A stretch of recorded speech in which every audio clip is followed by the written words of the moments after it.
Okay, now another different style of small business or home business from the 400 plus in the book.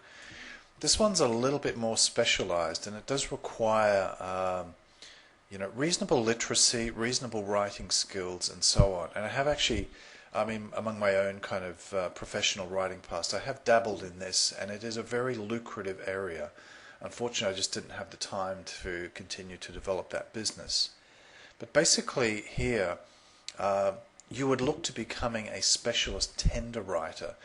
Now, a tender is is basically a pitch or a pitch document where a government or even private organization will put a job up for tender or for pitching among companies. For example, building companies, construction companies, small and large, will bid to build anything from a bridge to a shower block to a vast facility, and they're pitching to win that business against competitors.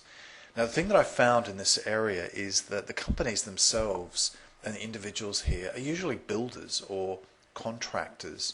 They're not writers, and that they lack that kind of craft, that professional sort of sophistication on a tender document that makes it stand apart. Many years ago, I actually worked in a big architect's firm as their kind of in-house tender writer, and it became very obvious, very clear, very quickly that even among kind of quite expert individuals in that field, architects were actually extremely poor at putting together a convincing tender document. So what you would do is set yourself up as an expert tender writer, and the way that I would do this is that I would use freedom of information legislation, which would exist in some form where you are, and I would look at winning tender documents which you can access from past projects for various government organizations. And what you'll find is, and I've accessed these documents myself in the past, is very, very quickly you understand why the winning document was the winner. You can see the polish, you can see the detail, the way they've addressed the brief very specifically, and so on. And these are things that the people running these kind of companies who are specialists in what they do just aren't particularly good at. The thing is, these contracts are usually worth quite a lot of money.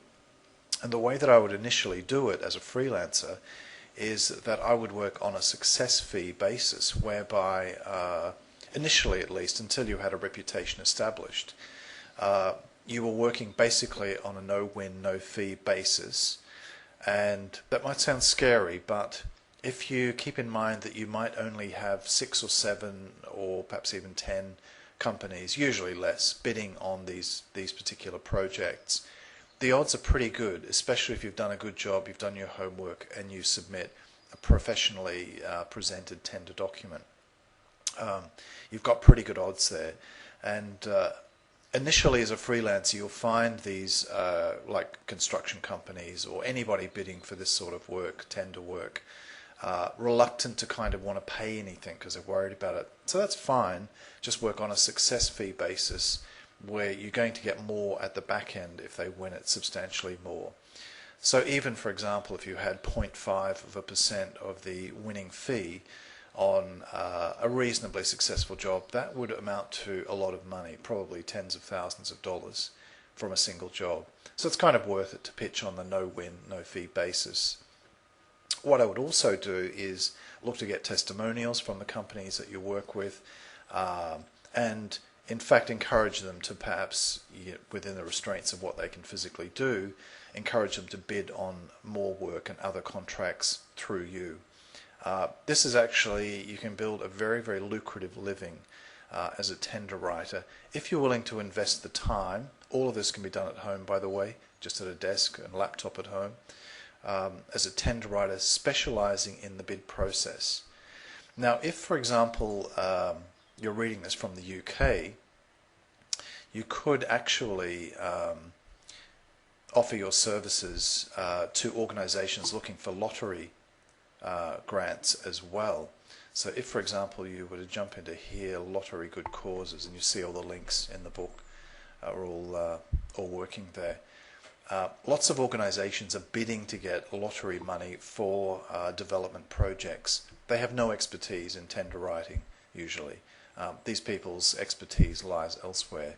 So this is an area where you could also establish a very powerful and very profitable, very low-cost overhead business where you're the guru, you're the expert.